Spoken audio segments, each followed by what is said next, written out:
नमस्कार। The follow up के इस लाइव में आप तमाम दर्शकों का स्वागत है। मेरा नाम संजय रंजन है और मेरे साथ इस लाइव में रोजाना की तरह मेरे साथ द फॉलो अप के पॉलिटिकल एडिटर जितेंद्र कुमार और मेरे सहयोगी मनोज पांडे मौजूद हैं।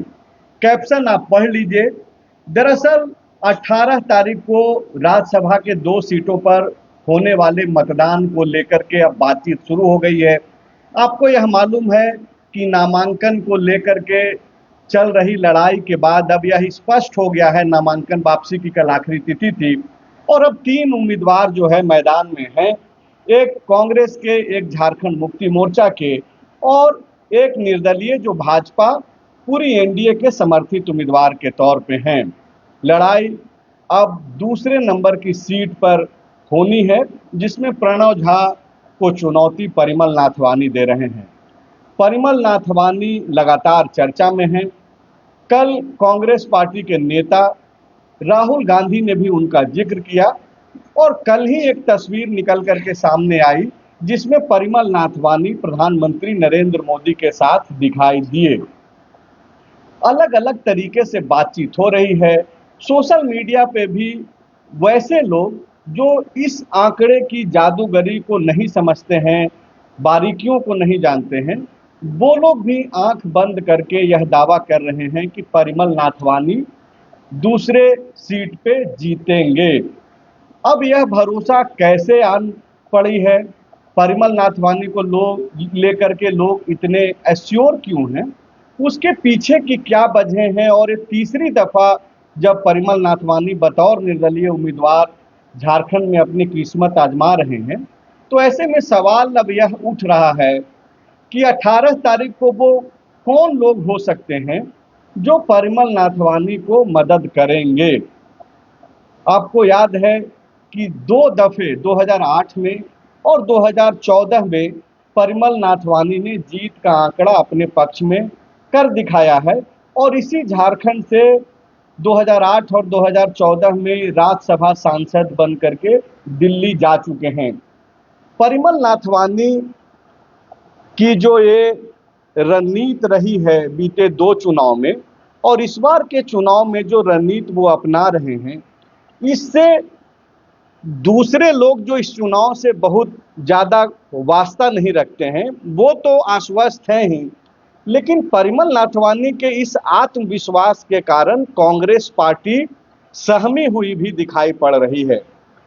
आप गौर करके अगर बुधवार की तस्वीरों को देखेंगे जो विधानसभा की परिसर से निकल करके सामने आया, उन तस्वीरों में आप यह देख पा रहे होंगे कि परिमल नाथवानी के नामांकन वैध और अवैध कराने के बीच की लड़ाई जो है, अगर कोई लड़ रहा था तो वो खुद परिमल नाथवानी नहीं लड़ रहे थे, उनके लिए बीजेपी पूरी एनडीए उनके कार्यकर्ता लड़ रहे थे और उनके विरोध में कांग्रेस पार्टी लड़ रहे थे। कई लोगों ने यह पूछा कि परिमल नाथवानी इस बीच कहाँ थे, तो वो नामांकन जमा करने के बाद, आरओ की आपत्तियों के बाद, जवाब दाखिल करने के बाद वो झारखंड से बाहर बैठ करके इस पूरे मामले को बहुत ही आराम से और बहुत ही तरीके से देख रहे हैं। ऐसे में अब जो आंकड़ों की जो बातचीत है कि कैसे वो जो 28 विधायकों की जो संख्या जो जुटानी है उसको कैसे नापा जाए, उसको कैसे अपने पाले में कर लिया जाए, तो इसका जवाब उनके लोगों की तरफ से यह दिया जा रहा है कि सिर्फ 4 ही क्यों, वो तो दर्जनों लोगों के संपर्क में हैं। जाहिर सी बात है कि वो चुनाव लड़ रहे हैं। चुनाव लड़ रहे हैं तो किसके संपर्क में रहेंगे? वो आम लोगों के संपर्क में तो होंगे नहीं, जो वोटर है उसके संपर्क में हैं।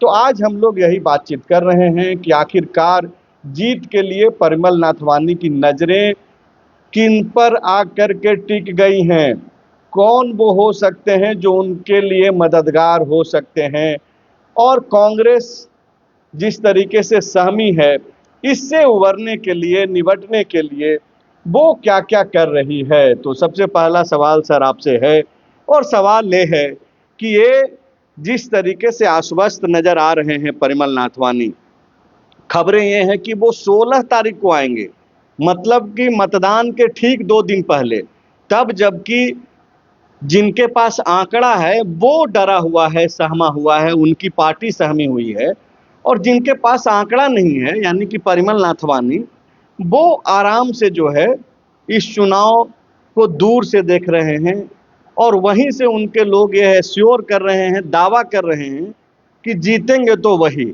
तो ये जो भरोसा है ये कहाँ से उनको मिल रहा है सर? देखिए, जो पर्दे के पीछे जो दिखाई पड़ रही है और जिस तरह से कांग्रेस और जेएमएम के बीच की दूरी बढ़ती जा रही है, उस स्थिति में साफ साफ यह संकेत मिल रहा है कि परिमल नाथवानी भले ही निर्दलीय भाजपा समर्थित एनडीए समर्थित उम्मीदवार हैं, लेकिन इनके वोटर सर्वदलीय हैं। अब सर्वदलीय कहने के बाद कुछ बचता नहीं है। जो कोई भी ऐसी पार्टी अभी नहीं दिखाई पड़ रही है और कोई न दावा भी करने की स्थिति में है कि जितने दल हैं उसमें निर्दलीय को शामिल करते हुए दल और निर्दल मिला के सर्वदलीय इनके वोटर दिखाई पड़ रहे हैं और यही उनके मजबूती का कारण दिख रहा है। तो मतलब आप ये कहना चाह रहे हैं कि ये जो निर्दलीय प्रत्याशी जरूर हैं, लेकिन इनकी पूरी कोशिश ये है कि 18 तारीख को जब परिणाम आए तो मैसेज यही जाए कि ये निर्दलीय नहीं रहे, सर्वदलीय हो गए। हाँ, इनके वोटर सर्वदलीय हो गए हैं उस दिन। मतलब ये जीत परिणाम, वो तो परिणाम परिणाम की ही बात कर रहे हैं या रणनीति की बात कर रहे हैं। तो आप देखेंगे ही भाजपा तो और एनडीए तो खुल के सामने आ गया है। अब उसके बाद मान लीजिए कांग्रेस की बात करेंगे, जेएमएम की बात करेंगे, तो हेमंत सोरेन से उनकी मुलाकात कहीं ना कहीं उनके पक्ष में जा रहा है। कांग्रेस के भीतर भी आपसी टूट की ही बात हो रही है। उसके बाद बच गया माले और राजद बच गया, तो उस पर भी अभी कोई दावा नहीं कर रहा है या दावे की स्थिति दिखाई नहीं पड़ रही है। उसके बाद एक बच रहे हैं जयराम महतो, जो सही मायने में निर्दलीय वही है।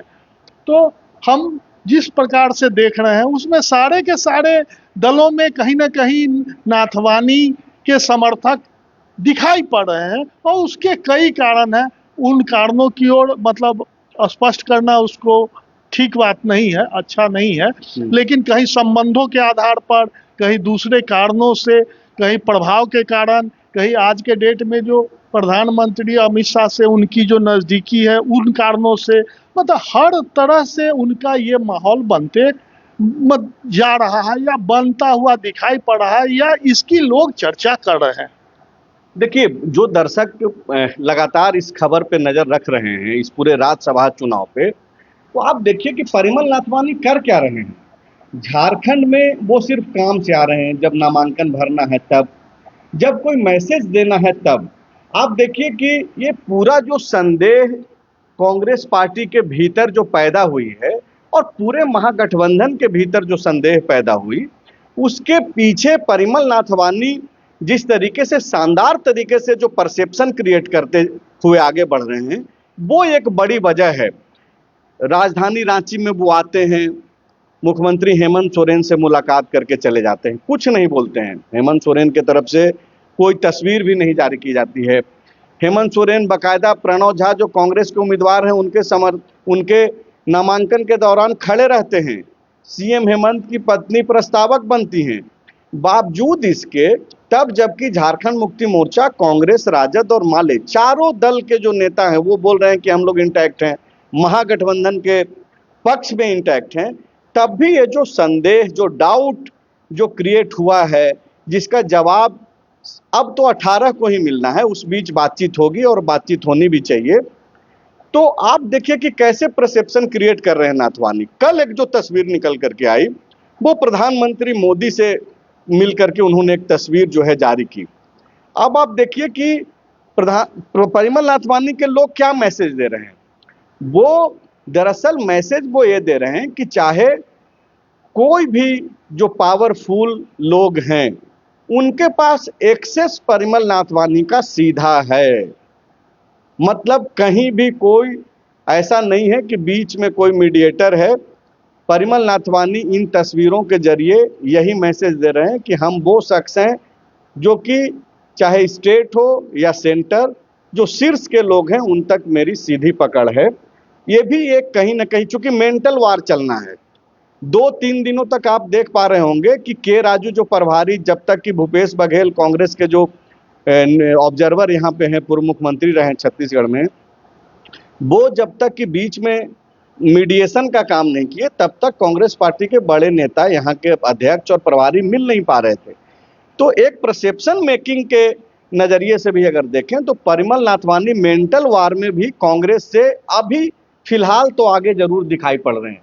पांडे जी, सवाल जो मैं जितेंद्र सर से मैं पूछ रहा था कि ये जो परिमल नाथवानी और उनकी टीम के जो लोग, अब चूंकि सवाल यही है, सब कुछ हो गया, जो बवाल होना था सो हो गया, अब तो चुनाव होना है, यानी कि वोटिंग होना है।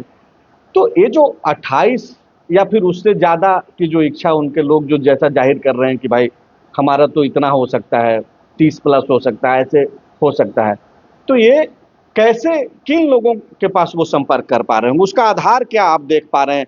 जब आप सोचते होंगे कि भाई कौन है, जब सारा लोग इंटैक्ट है, पूरा महागठबंधन जब इंटैक्ट है, तो फिर ये वोट तो ये दिल्ली से आना नहीं है, बिहार से आना नहीं है, यहीं का लोग वोट करेगा। और जो स्पष्ट है कौन चेहरा वोट करेगा।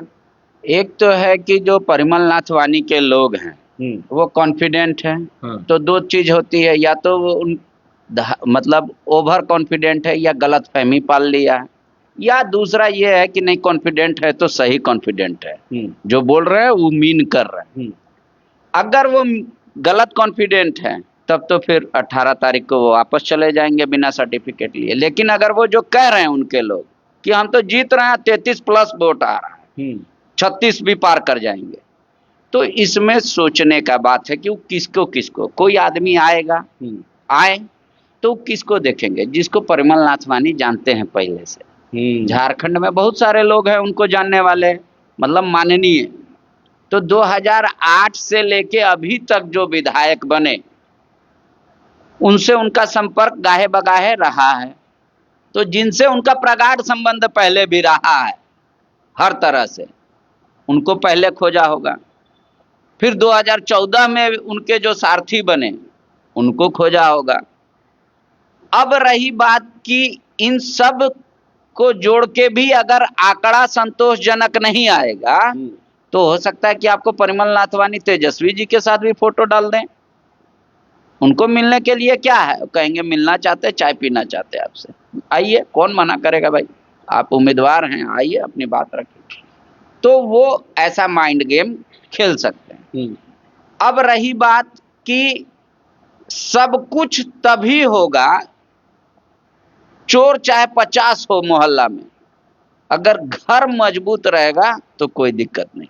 ये ठीक है, आप दूसरे स्टेज पे जा रहे हैं, लेकिन पांडे जी जो बड़ी बात कह रहे हैं और वो विचार करने वाली बात है कि अगर आप कहीं भी जाते हैं ऐसे अननोन जगहों पे जहाँ पे बहुत ज़्यादातर लोग आपको नहीं जानते हैं, तो आप उसी से मिलते हैं, उसी को फ़ोन करते हैं जो आपसे पहले संपर्क में रहा हो। पांडे जी बोल रहे हैं कि 2008 में, 2014 में जो लोग परिमल नाथवानी को राज्यसभा भेजने में मदद कर चुके हैं ऑलरेडी, उन लोगों के ऊपर सॉफ्ट टारगेट जो है परिमल नाथवानी रख रहे हैं।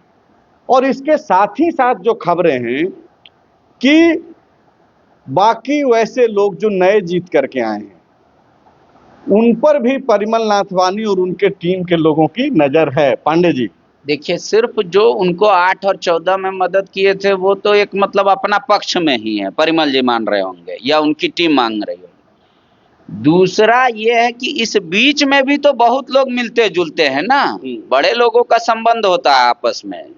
जैसे मतलब भले ही कोई अलग अलग दल में हो, पर व्यक्तिगत संबंध तो एक दूसरे से होता ही है। तो वो व्यक्तिगत संबंध कितना वो डेवलप किए हैं, ये सबसे बड़ा बात है। तो व्यक्तिगत संबंध का अगर परिमल जी मान रहे हैं कि भाई हेमंत पाटू की सरकार बन गई, उसके बाद भी बहुत सारा व्यक्तिगत संबंध डेवलप किया गया होगा, क्योंकि सोचने वाला तो भाई 26 और 28 दोनों सोच के ना करता है, सिर्फ 26 भर नहीं है कि यही राज्यसभा अलग है, 28 भर है। तो ये देखा जाता है, तो अपना रिश्ता नाता बनाए होंगे एक दूसरे से।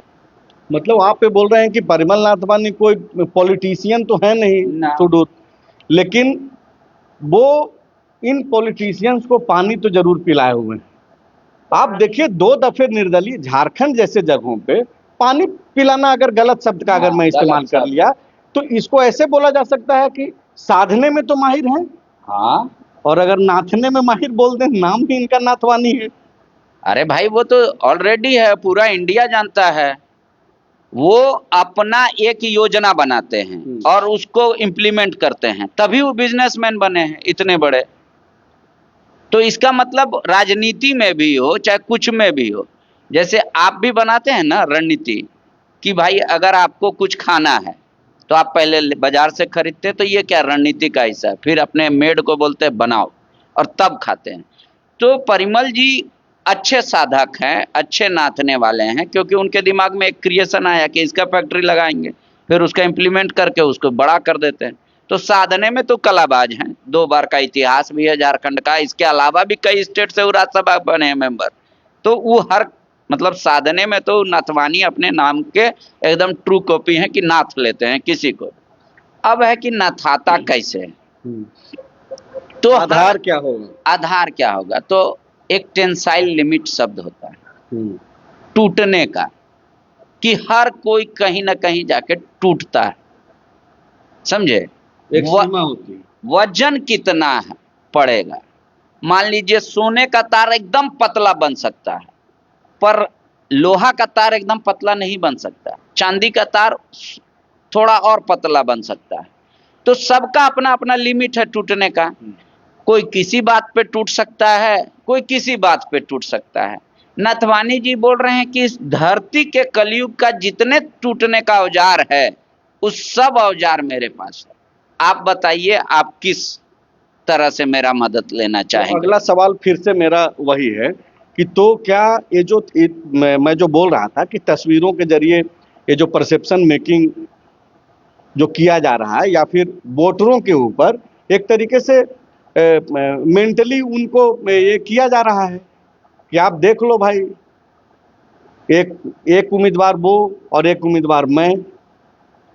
देखिए वो परसेप्शन अभी तो नया नया, चूंकि वो क्या कहते हैं रिकॉल मार रहे हैं। नाथवानी जी का नाम ही काफी है, उनका आवरा इतना बड़ा है ना कि उनपे कोई शक ही नहीं कर सकता कि उनके पास आधुनिक हर हथियार नहीं है।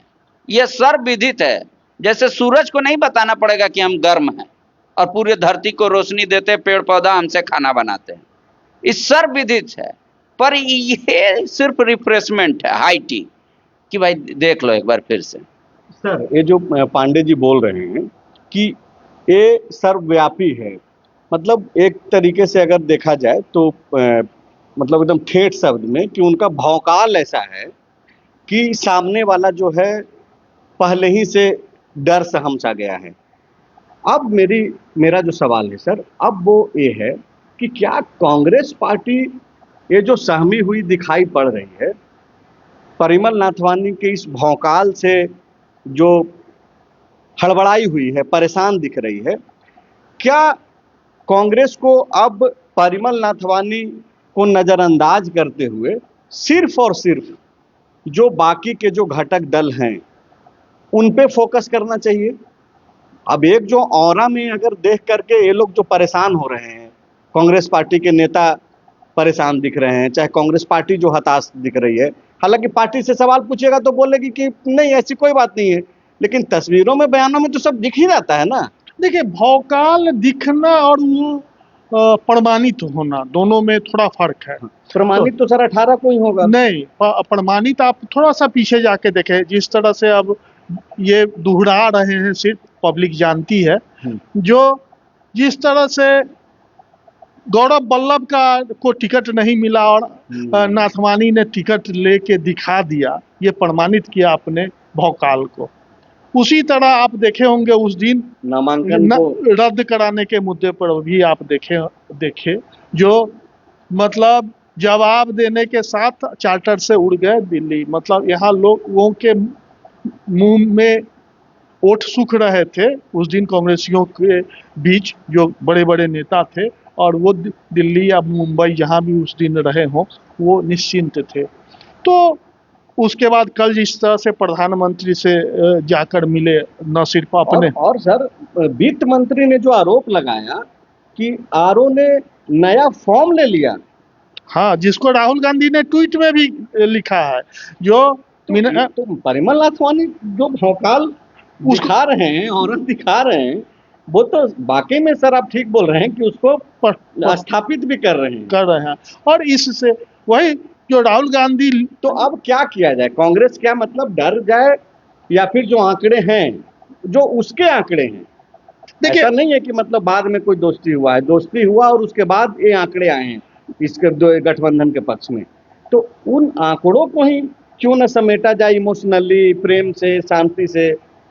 देखिए पीछे क्या हुआ नहीं हुआ उस पर अब जाना नहीं है।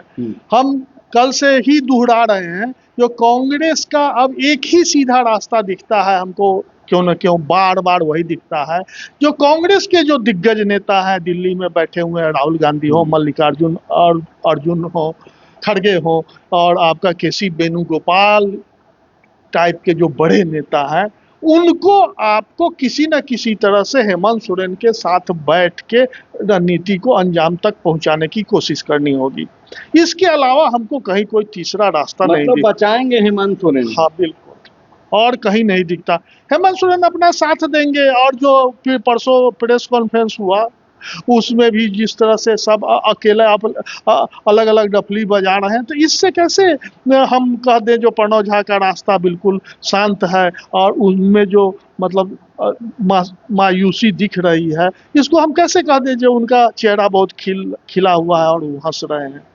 ये ठीक है, प्रणव झा एक संघर्षशील राजनीतिक कार्यकर्ता रहे हैं, साधारण घर से निकले हैं, जाहिर सी बात है कि एक बड़ी अपॉर्चुनिटी उनको मिली है, तो वो तो प्रयास करेंगे ही, और जो डर है उनके चेहरे पे दिख रहा है, इसमें कोई ये कहने में गुरेज नहीं है हमको। पांडे जी, एक और प्लेयर को आप देख रहे हैं क्या पीछे से? हालांकि वो सामने ही है लेकिन चर्चा में नहीं आ पा रहे हैं।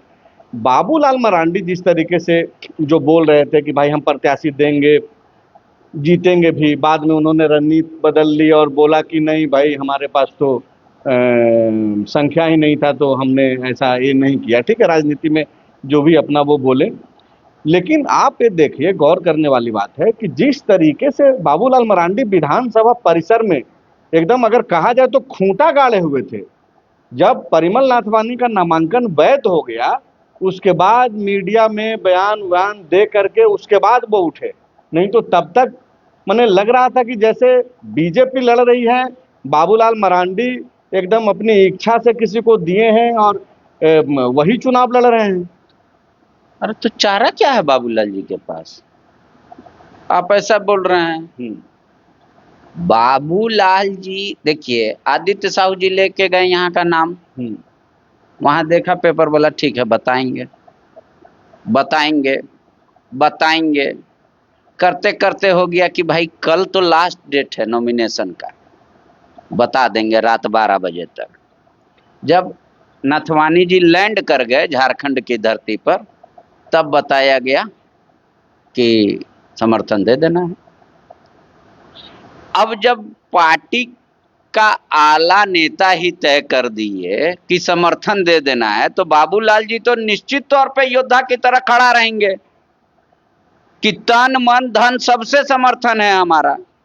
एक जो बातचीत है पांडे जी कि चूंकि 4-5 लोग चाहिए, 4-5 वोट, मतलब 4-5 विधायकों का साथ चाहिए, तो एक चीज कहा जा रहा है, जैसे आपने तर्क दिया ना कि 2008 में जिन लोगों ने मदद किया नाथवानी जी को, 2014 में जिन लोगों ने मदद किया नाथवानी जी को, नए जो लोग आए हैं जो अति महत्वाकांक्षी दिखते हैं या फिर अपने बयानों से ऐसा पेश कर रहे हैं खुद को, तो उन पे एक नजर है, सॉफ्ट टारगेट।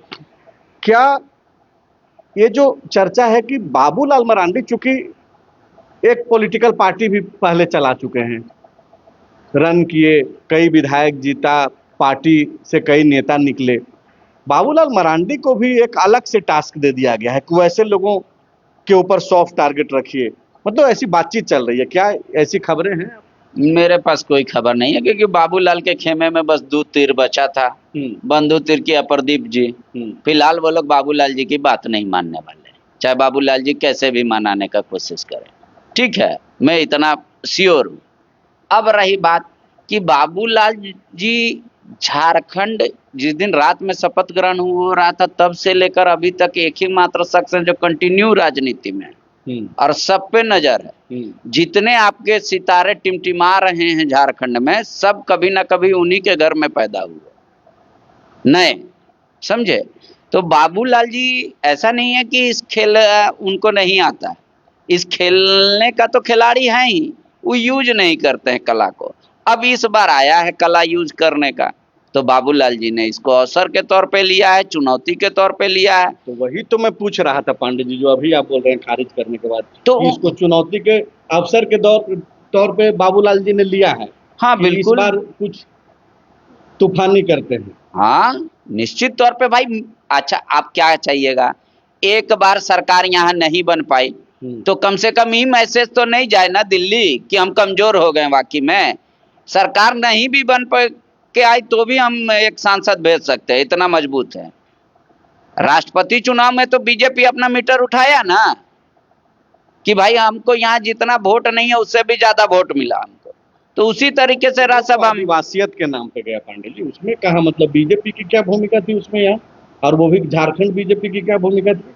अब आपको लग रहा है आदिवासियत के नाम पे है, इसी तरह बाद में लोग कहेगा कि बाबूलाल जी की क्या भूमिका थी। जो नाथवानी जी का और इतना बड़ा चादर है इसमें सब ढक गया, बिल्कुल ढक गया। तो और बाबूलाल जी क्रेडिट जरूर ले लेंगे क्या सर, अगर नाथवानी जो अब तक निर्दलीय हैं और अगर 18 को सर्वदलीय हो जाते हैं तो क्रेडिट भले ही ले लें बाबूलाल। नहीं, बाबूलाल हो या और लोगों का भी नाम लेना हम चाहेंगे, अर्जुन मुंडा हो, रघुवर दास हो, आदित्य साहू हो, किसी की अभी हिम्मत नहीं है। वो नाथवानी जी के औरा को समझ रहे हैं, देख रहे हैं और इसीलिए गंगा में नहाना चाह रहे हैं। हाँ मतलब उनको अगर जीत गए तो नहीं भी अंदर से भले ही इन लोगों में किन्हीं का दिल नहीं भी चाह रहा होगा तो उनको दिखाना पड़ेगा। टोपी टोपी अगर नाथवानी ने फुसुक भी दिया कान में कहीं वहाँ, जो वहाँ के राज्यसभा चुनाव में हमको थोड़ा सा यहाँ ये, तो उनका राजनीतिक कैरियर खत्म हो सकता है। क्यों? क्योंकि अभी मोदी हो या अमित शाह हो या भाजपा का जिस तरह का राष्ट्रीय स्तर पर अभी उसका औरा दिख रहा है, उससे भी लोग भयभीत हैं। और तो लोग भयभीत हैं। सबसे बड़ा बात देखिए, राहुल जी भी भयभीत है ना, बहुत भयभीत है। राहुल जी ने अंग्रेजी में एक ट्वीट किया, हम आपको हिंदी में बताते हैं। वोट चोरी और सरकार चोरी के बाद अब बीजेपी इलेक्शन कमीशन की मिली भगत से सीट चोरी के जरिए मुकाबले को शुरू होने से पहले ही खत्म कर दिया। ठीक है, हाल में हुए राज्यसभा चुनाव में जो हुआ उसे देखिए। कांग्रेस उम्मीदवार मीनाक्षी नटराजन जी की सभी जरूरी दस्तावेज जमा किए थे, उन पर कोई केस भी पेंडिंग नहीं था, फिर भी इलेक्शन कमीशन ने बीजेपी की एक बेबुनियादी आपत्ति पर उनका नामांकन रद्द कर दिया। वहीं दूसरी ओर बीजेपी समर्थित निर्दलीय उम्मीदवार परिमल नाथवानी जी के फॉर्म में अपना नाम ही गलत लिखा और कई जरूरी जानकारी भी नहीं दी। इसके बावजूद भी इलेक्शन कमीशन ने उन्हें सब ठीक करने के लिए समय दे दिया। चुनाव आयोग वही था, उम्मीदवार दो थे, एक को बिना सुनवाई के ही अयोग्य घोषित कर दिया गया, दूसरे को नियम का पालन ना करने के बावजूद फायदा पहुंचाया गया। अब क्या है कि सिर्फ बात यहाँ नहीं है, कांग्रेस इस बात से भी डरी हुई है कि खेमा तो हम ठीक कर लेंगे, मान लीजिए इलेक्शन कमीशन कुछ कर दे तो।